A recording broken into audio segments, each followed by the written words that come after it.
What's up, everyone? Online Pep Coach Alex Cook here at thepepcoach.com, here with a kind of lecture, whatever we want to call it, on B vitamins. Now, this is my third time recording it because the first two times, the writing on the board was completely illegible. The first time, the writing was so small you couldn't see it. The second time, everything was so big I ran out of space. So I need either a bigger board or to improve my actual writing skills. Working on both, actually.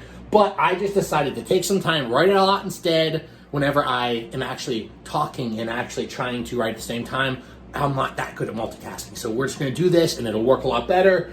We are looking at B vitamins.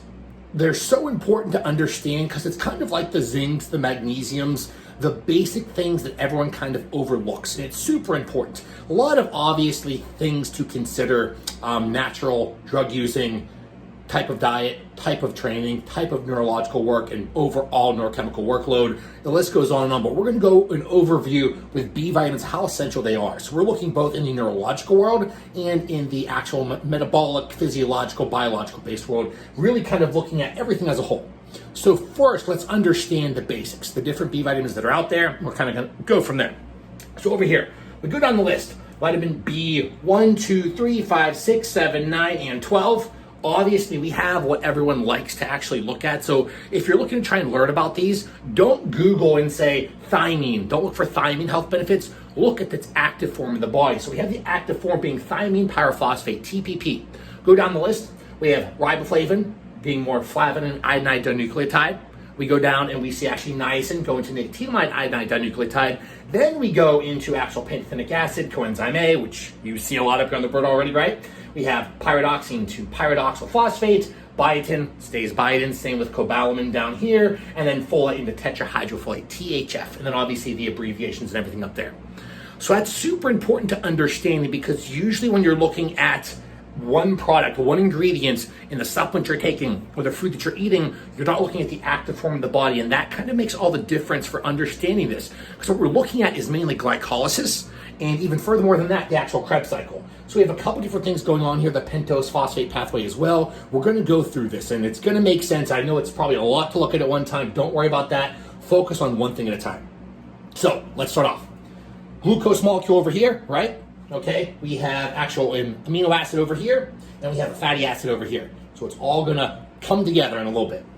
So we have this glucose. That's going downstream into glucose 6-phosphate. So right there, before we go through glycolysis, let's look at that pentose phosphate pathway and work a little bit backwards from here.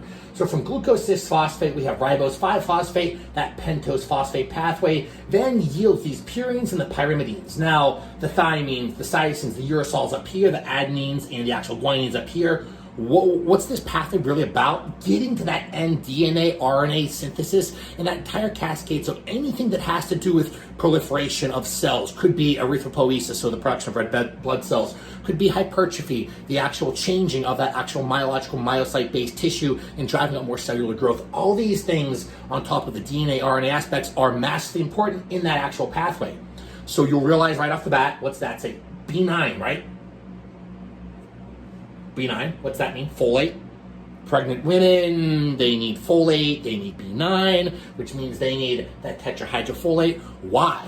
Because whenever you are actually in that gestational period, literally piecing together a child, a baby, putting his spinal cord, attaching it to his cute little brain, giving him little fingers and digits and eyes and teeth and nose and all that kind of fun stuff, it's all starting with that actual process. This end fate of those DNA and RNA-based changes will not happen if you do not have B9 in adequate amounts. So we're starting to see, ooh, okay, I see the end fate. What's B9 doing? It's catalyzing that entire reaction. But there's a problem there. So if B9, if that actual tetrahydrofolate is doing that, what can happen? If methylation occur, these little CH3s, these little guys kind of come along, it'll tag onto that THF, and it'll basically render it useless. So it can't participate in that actual process. And then all of a sudden you have what? Downstream problems and less DNA, RNA synthesis, and then less proliferation, and then baby's not growing right, or you're not growing well, or whatever. Or you have a hematological-based problem, you know. So what can we do? Well, we can take what? B12. What's B12 again? Cobalamin over here. Again, B12. Cobalamin stays in the same form.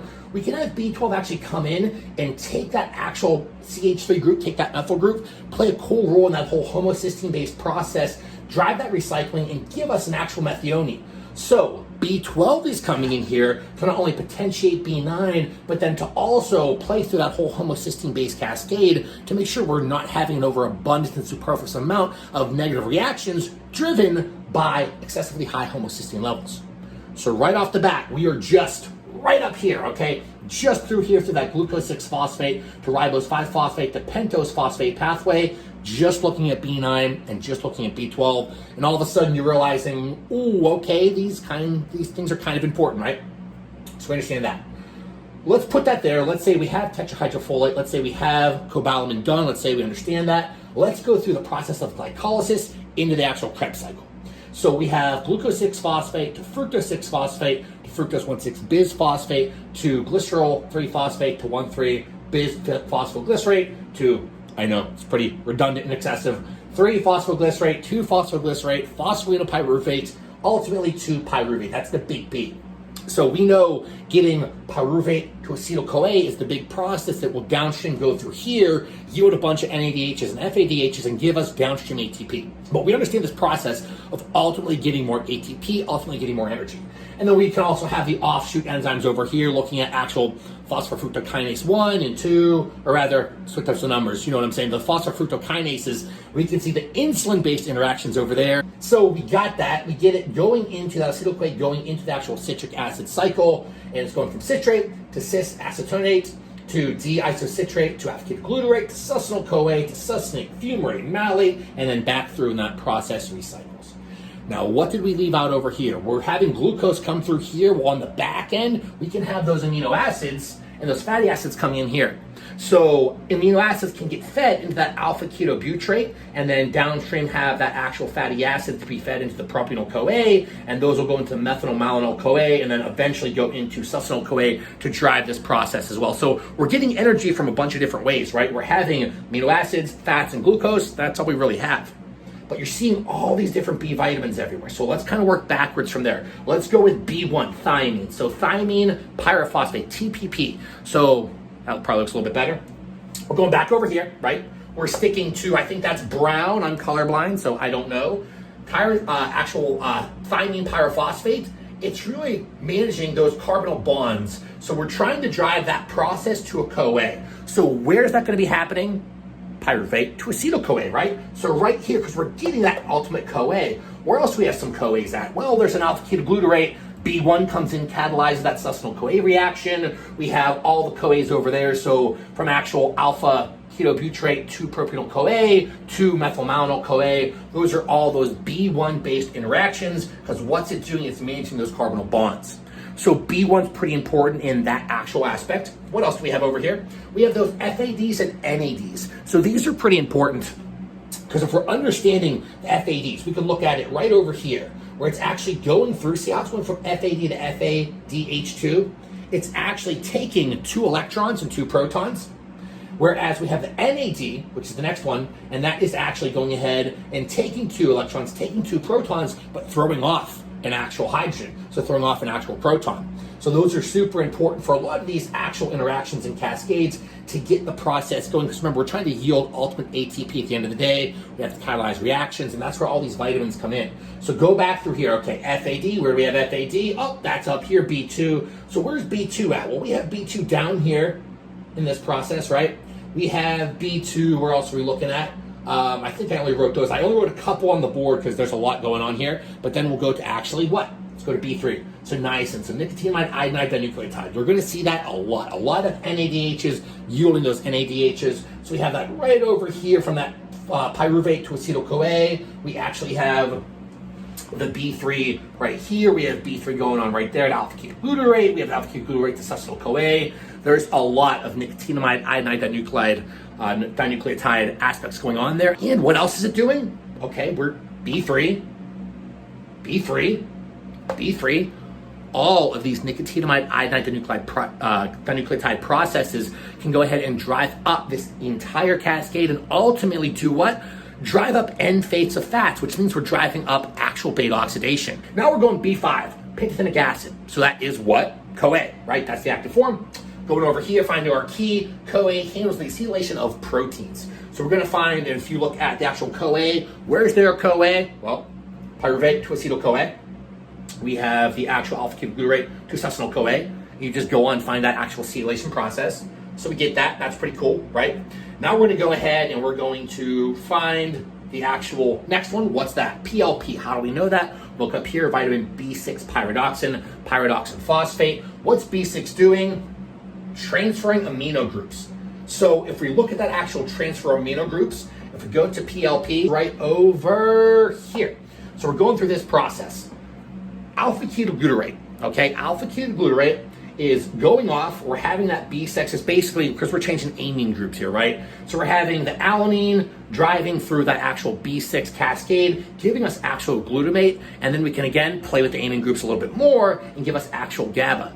So through B6, through the actual what? What are we looking at over here? The actual transferring of amino groups. What can that do? Literally drive neurotransmitter-based production, because what's glutamate? Excitatory. What's GABA? More kind of low-key, I don't want to say sedative, but more kind of that low-key calming.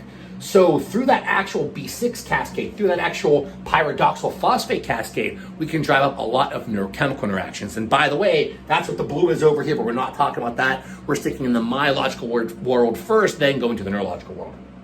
So we got that. Now we're going to biotin.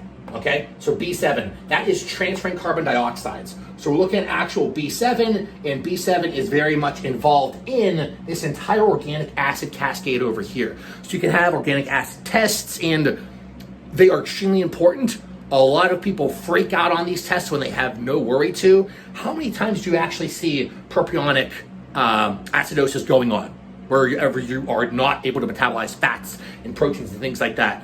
Very, very few and far between. It's a very real thing to worry about. It's a very real thing to make sure you're taking in, make sure you're getting enough B7, make sure you're getting enough biotin. But at the end of the day, you're not actually be having that kind of based dysfunction, at least most of the people. I've seen that happen maybe 10, 11 times over the years, maybe 12 on a good day. But we're looking at that B7 really dealing more with that organic acid side of things. And again, super important in a couple different cascades as well, but we're kind of limiting it because we're already at 13 minutes. And as you can imagine, when I was writing this and recording, I was up to like 45 minutes. So I'm trying not to keep you guys too long.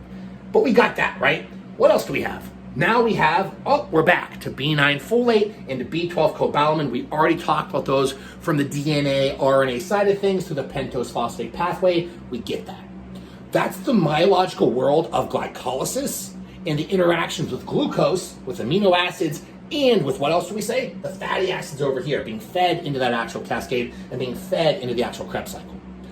But what about the actual neurochemical world? And again, this is a very brief synopsis. We have B1 playing a role in actual acetylcholine synthesis, okay? We have the actual flavonine iodine dinucleotide playing a role in brain-based fatty acid metabolism.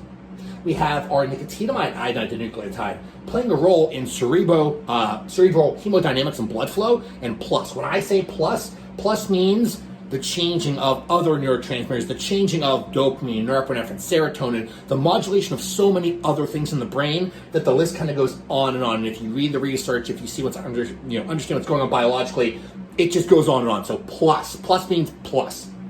Okay, we have the CoA, plus, kind of a little bit of dopamine, norepinephrine, serotonin, plus. We have PLP. What's that?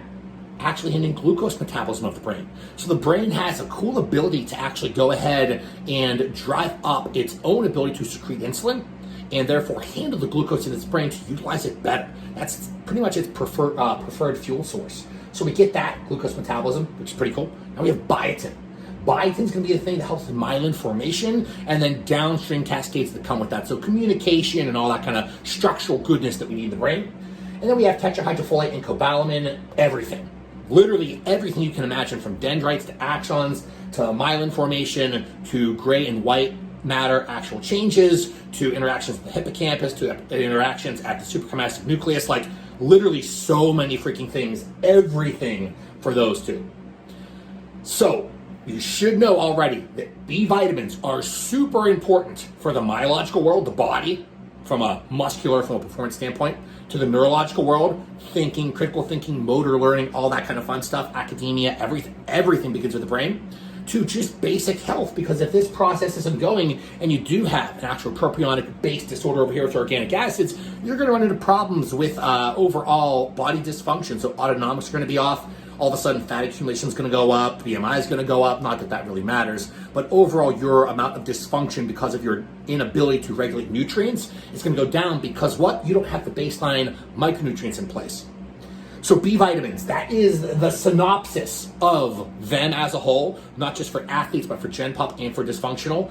I kind of like to separate the two. So if we're looking for a B vitamin actual complex, kind of the two go-to, and there are some other good ones out there as well, but lately the two go-to ones, if you're looking more for the myological world, Pure Encapsulations has a good B vitamin complex. If you're looking more for the neurological world, Nootropics Depot has Infinity. So depending on if you're looking more for neurochemical changes or more myological changes, baseline deficiencies can be met with either or. There's a couple ones out there too, but those are the two that are at the forefront of my mind. Overall though, that's a little synopsis, lecture, whatever on B vitamins, their interactions in neurology, their interactions in myology, their interactions in pretty much everything. Thank you so much for watching. Check out thepepcoach.com. See you next time.